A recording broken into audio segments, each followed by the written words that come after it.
Una de las operaciones más importantes con vectores es la descomposición vectorial, que va a permitir que usted pueda encontrar algo que se llama las componentes rectangulares. Componentes se refiere a esa palabra a partes, y rectangulares que tienen que ver con ángulos rectos. Esto es una aplicación derivada del producto escalar que vimos en el video anterior.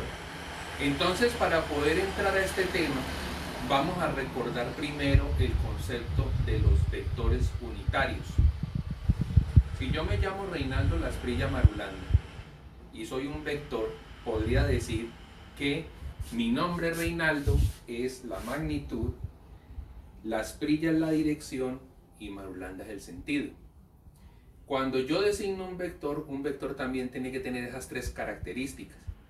Pero la dirección y el sentido van a quedar resumidos en una sola letra, una convención algebraica que hemos definido llamar vectores unitarios. La palabra unitario se refiere a tamaño 1, y usted sabe que cuando se multiplica por 1 pues no se altera las cantidades. Entonces, ¿qué convención vamos a manejar con respecto a este? Miremos que tengo un sistema tridimensional acá, y entonces en este sistema tridimensional tengo unos vectores en color azul que se refieren como I, y miremos que este I hacia dónde está dirigido, es de tamaño 1, se dirige hacia la dirección X y va hacia el sentido positivo, como está narrado acá. Tenemos el vector J, y el vector J va a ser el de tamaño 1 y va a decir que se refiere a la dirección Y y al sentido positivo. O sea que un vector de estos resumiría de que hablan del tamaño. El tamaño es Reinaldo. Y la Lasprilla Marulanda, ¿cómo hacemos con eso? No, se resume con una sola letra, I, J o K, que viene siendo de tamaño 1 y va dirigida en la dirección Z y en el sentido positivo. Bueno, y si las cantidades son en el sentido negativo, ¿cómo la vamos a referir? Pues si es en el sentido negativo de X, se va a llamar menos I. Si es en el sentido negativo de Y, se va a llamar menos J. Y si es en el sentido negativo de Z, se va a llamar menos K. Eso implica entonces que cuando yo vaya a caracterizar un vector, entonces el signo menos ya lo va a cargar la letra y no lo va a cargar el número, porque el número se va a referir a tamaño. Y en tamaño la cantidad siempre será positiva. De allí que los tamaños se refieran siempre a cantidades encerradas entre barritas, como recordando aquella función matemática que se llama valor absoluto. Entonces vamos a mirar. Descomposición vectorial, obtención de los componentes rectangulares. Vamos a hacer este ejercicio en 2 dimensiones para facilitar su comprensión, y después veremos cómo hacerlo en 3 dimensiones cuando ya sea necesario.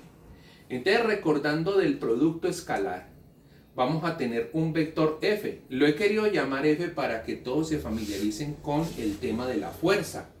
Entonces, vector F. Un vector F que tiene una cierta inclinación con respecto al eje horizontal X, y esa inclinación la vamos a referir con el ángulo alfa. Y aquí también va a aparecer un ángulo beta, que a la larga pues beta viene siendo 90 grados, que es el ángulo recto menos alfa. Entonces, si yo saco otros vectores, voy a colocar aquí el vector I y voy a colocar el vector J. Lo que inmediatamente lleva a la idea que el eje X es la línea de acción del vector I y que el eje Y es la línea de acción del vector J. Si hago el producto escalar entre F e I, se me va a generar esta línea punteada que sería como la cuerda del señor con la plomada, y eso genera esta sombra de acá.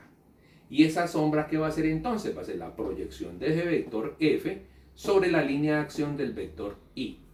Y le voy a dar un nombre en especial, componente X del vector F. Vamos a leer esta simbología, componente X del vector F. Bueno, ¿y usted por qué lo encerró entre barritas? Porque recordemos que el producto escalar trae como resultado un número. Miremos la operación. Entonces, componente X del vector F va a resultar del producto escalar entre F y el vector I.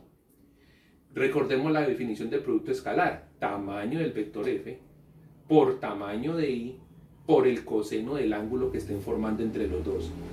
Como I va sobre la línea horizontal y F va en la diagonal, pues el ángulo que forma entre los dos es alfa. Como el tamaño de I es 1, pues simplemente me queda que la componente X de F va a tener por tamaño el tamaño de F por el coseno del ángulo, o sea, la proyección. Miremos entonces ahora qué va a pasar cuando haga el producto escalar entre F y J. Ya el ángulo que involucra a los dos no es alfa, sino que es beta. Y entonces se supone que al colocar la plomada, entonces me daría esta distancia como la proyección del vector F sobre la línea de acción del vector J. Y a eso lo voy a llamar componente Y del vector F. ¿Cómo sería la operación? El tamaño de la componente Y del vector F va a ser igual a el producto escalar de F por J. Y entonces va a ser tamaño de F por tamaño de J por el coseno de beta. De ahí que me va a resultar que la componente Y va a ser igual a F por el coseno de beta. Pero, como beta es 90 menos el ángulo alfa, pues lo reemplazamos y entonces me queda componente F igual al tamaño de F por el coseno de 90 menos alfa. Y por una relación trigonométrica muy sencilla, va a resultar entonces que la componente Y va a ser igual al tamaño de F, o sea, la hipotenusa de ese triángulo que se forma allí, por el seno del ángulo. Recordando el concepto de seno y coseno del que hablamos en el video anterior. Vamos adelantando tema, y entonces en esa adelantada del tema, ¿qué más va a resultar? Si vemos, aquí he dibujado el vector F, y entonces ahora voy a tomar estos tamaños y los voy a ayudar colocándolos ya como vectores. O sea que el tamaño de la componente X me va a ayudar a dar origen al vector Fx. Y el tamaño de la componente Y me va a ayudar a dar origen al vector Fy. Y entonces estos dos vectores sumados en simultánea me van a dar a F. ¿Eso cómo lo vamos a manejar nosotros en este curso? Nos va a decir que o yo voy a trabajar con el vector F o voy a trabajar con la suma de estos dos. Dicho de otra manera, Fx más Fy son el sustituto matemático de F. En este esquema, y lo veremos más adelante, se llama suma de vectores por el método del paralelogramo. Otra forma en que yo lo podría hacer es, miren, he trazado aquí Fx y sobre la cabeza de él he puesto Fy. Y entonces he unido la cola del primero, que es Fx, con la cabeza del último, que es Fy. Y trazo esa línea que se vuelve como una hipotenusa, que sería el mismo triángulo que tenemos acá. Y entonces, esta es otra forma de representar la suma. Y precisamente se llama método de suma de vectores por el método del triángulo. Eso está representado en esta formulación. O yo trabajo con F o trabajo con la suma de los dos. Jamás se puede cometer el error de tomar solo una de las componentes y desconocer la existencia del otro. No se puede, tiene que tener las dos. Y si estamos hablando en un sistema tridimensional, deberían aparecer Fx, Fy y Fz. Y entonces, ¿eso qué me está diciendo? Mire, señor, obteniendo los resultados del producto escalar, entonces podríamos decir que F sería igual a, ¿quién es la componente X? A la componente X es el tamaño de la componente X, que lo tuvimos del producto escalar, por el vector Y, más el tamaño de la componente Y por el vector J. Entonces ustedes me dirán, bueno, pero ¿cómo supo que eran Y y la J y no menos Y y menos J? Ah, bueno, eso va a depender del ángulo. Cuando el ángulo está entre 0 y 90 grados entre los dos vectores involucrados, eso va a garantizar que estas dos componentes sean positivas. Pero si yo este vector F lo hubiese trazado hacia este lado, el ángulo ya iba a ser superior a 90 grados. Y eso haría de que este lado, de que ya la proyección estuviese sobre el lado negativo de X, aunque la proyección en Y estaría sobre el lado positivo. Eso al final terminaría en ¿qué? Aquí aparecería J y aquí aparecería menos I.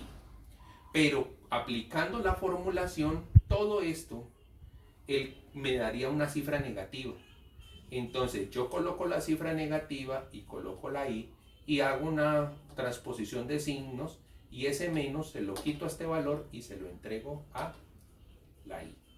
Ese es un lenguaje que poco a poco iremos manejando. Muchas gracias.